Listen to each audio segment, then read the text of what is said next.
एक दुल्हन शादी वाले दिन रूम में घुसते ही चीख उठी। उसे उम्मीद नहीं थी कि उसका पति आधा सांप और आधा इंसान होगा। वो आराम से बिस्तर पर लेटा हुआ है और अपनी नई दुल्हन को देख रहा है। जिया का मुंह खुला का खुला रह गया। वो पागलों की तरह भाग गई, लेकिन जैसे ही वो बाहर गई उसकी सासू माँ ने उसे रोक लिया। वो उसे जाने देने के लिए भीख मांगने लगी, लेकिन उसकी सास उसे जाने नहीं दे रही है। उसने कहा कि उसे खरीदा गया है। सास और ससुर ने मिलकर उसे उस कमरे में वापस धकेल दिया और वहाँ का दरवाजा भी बंद कर दिया। जिया हताश हो गई है और वो रो रो कर सो गई। इस समय एक सांप दानव फिर से बाहर निकल आया। वो अपनी पूंछ से जिया को सहला रहा है। जागने के बाद जिया चीखती चिल्लाती रही। जिया की चीख सुनकर सर्प दानव और अधिक उत्साहित हो गया। सांप दानव वही खड़ा रहा और उसे देखता रहा है। जिया ने सांप दानव को चूहे दानी से मारा। अनजाने में वो एक छोटे कमरे में घुस गई। उसे एक लोहे की छड़ मिली और उसने खिड़की खोलने की कोशिश की, लेकिन वहां से निकलना मुश्किल है। लेकिन सांप दानव अभी भी पीछा कर रहा है। जिया काफी मुश्किलों के बाद वहां से भाग गई और जाकर एक आदमी से टकरा गई। सांप अभी भी पीछा कर रहा है। सांप को देखकर भीड़ वहां से भाग गई।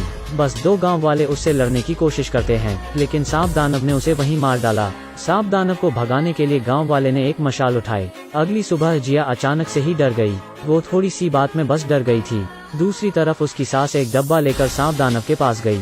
उसने उसके टूटे हुए दिल को दिलासा दिया, लेकिन सांप दानव 40 साल से अकेला है। वो गुस्सा हो जाता है, तभी डब्बे में से एक चूहा बाहर आता है। वो उस छोटे चूहे को उठा लिया। ठीक उसी समय जिया के सास और ससुर बात कर रहे हैं कि वो लोग एक नई दुल्हन खरीद लाएंगे, लेकिन तभी किसी ने दरवाजा खटखटाया। उन्होंने दरवाजा खोला और देखा कि बाहर जिया खड़ी है। वो दोनों ये देखकर दंग रह गए। उसने कहा कि वो फिर से नहीं भागेगी। वो देर रात दूध का बर्तन लेकर जा रही है। उसने चुपचाप से उसमें एक द्रव्य मिलाया। उसने दूध को सांप के बिल के पास रख दिया। सर्प दानव बाहर आया और जल्द ही सारा दूध पी लिया। उसने पीछे मुड़कर जिया को देखा। वो जब गुस्से से जिया की तरफ आगे बढ़ता है, अचानक उसके शरीर से एक चमकदार रोशनी बाहर आती है। वो कुछ ही समय में गिर जाता है। जिया मुस्कुराई और दरवाजा खोला। वो काफी खुश लग रही है। जल्द ही एक सुंदर आदमी ने दरवाजा खोला। जिया को पहली नजर में उससे प्यार हो गया। वो उसकी छाती को सहलाते हुए उससे बात करने लगी।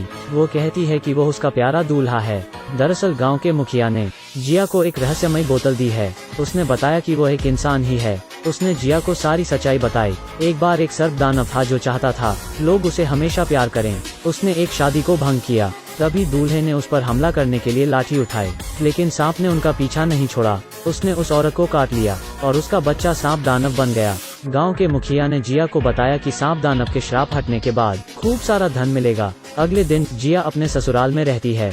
वो दोनों एक दूसरे की तरफ देखते हैं। वो अपने बेटे के लिए भोजन लेकर आई है। जिया डर जाती है और डब्बा लेकर कमरे में घुस जाती है, और जैसे ही वो अंदर घुसती है सर्प दानव उसको जकड़ लेता है। वो जानता था कि उसके साथ छल किया गया है। वो जिया को मारना चाहता है, लेकिन वो द्रव्य के असर के कारण बेहोश होकर गिर जाता है। जिया ने चुपचाप से सांप की खाल जला दी है। इसे सासू माँ ने भी देख लिया। उसने पिछली रात रखा दूध का पतीला भी देखा। उसे कुछ शक हुआ। वो सोचती है कि जिया ने उसके बेटे को मारने की कोशिश की होगी। वो फिर से उसके दूध के बर्तन में द्रव्य मिला देती है और सांप दानव वो दूध पी लेता है और सुंदर इंसान बन जाता है। दोनों एक दूसरे को प्यार करते हैं। तभी सासू माँ अंदर आ जाती है। दोनों ने अपने बेटे को कहीं ऐसे नहीं देखा है। उन दोनों को समझ ही नहीं आया कि वो उनका ही बेटा है। सास ने अपनी बहू को जमकर खरी खोटी सुनाई। वो कहती है कि वो नालायक बहू है। जिया उन्हें सच बताती है। यह सुनकर उन दोनों को यकीन नहीं हुआ। सांप आदमी वापस अपने रूप में आ जाता है और उसे गांव वालों ने पकड़ लिया है। गांव का मुखिया आया और उसने सांप दानव पर हमला किया। इससे दानव शांत हो गया। उसने ग्रामीणों को विदा किया। उसने उसके पिता को बताया कि आज पूर्णिमा की रात है।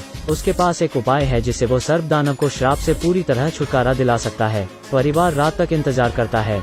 जल्द ही चंद्रमा पूर्ण होने वाला है। उन्होंने नाक को नीचे रख दिया। मुखिया ने उसे एक रहस्यमय द्रव्य खिलाया। मंत्र की ध्वनि के साथ सर्प दानव जाग जाता है, लेकिन सर्प दानव जो अभी अभी उठा गुस्से की स्थिति में है, वो काफी भूखा है। उसे शांत नहीं कर सकते। सर्प दानव के शरीर में से अजीब सी रोशनी बाहर आती है। उसने जिया को काट लिया। सर्प दानव जमीन पर गिर गया और जिया बेहोश हो गई। उसके पति को श्राप से छुटकारा मिला, लेकिन सांप के काटने के वजह से जिया अब सांप दानव बन चुकी है।